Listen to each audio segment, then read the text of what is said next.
first exercise is a hip abductor and groin stretch.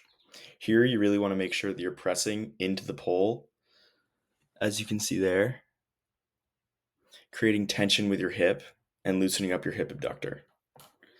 The key is also to rotate your back leg in here to a 90-degree angle. Next is a simple hamstring stretch. So you want to place the PVC pipe over your shoulder, put your leg out and lift up your toes, and just slide your arms down until you feel a stretch on your whole posterior chain and hamstrings. This is a really good stretch that you can hold for as long as feels good for you. Here you can see I switched to the other side, just repeating the same steps, sliding my hands and palms down the pole until I get a good stretch of my hamstring.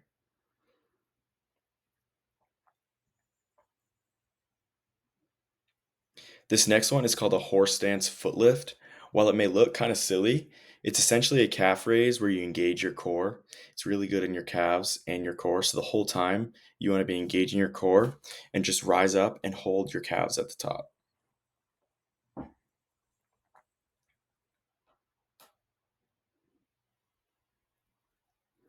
These are called stick taps. The key here is to keep your hip in place the whole time. So you want your knee to stay in the center. If you can see, my knee isn't really moving left to right. That's because I'm trying to focus on rotating with my hip and not pushing my knee out to one side or the other. You can experiment with this going one way or another. And if it feels better to make it wider and you have better hip mobility, as you see here, I spread out the poles a little bit more, you can try that as well.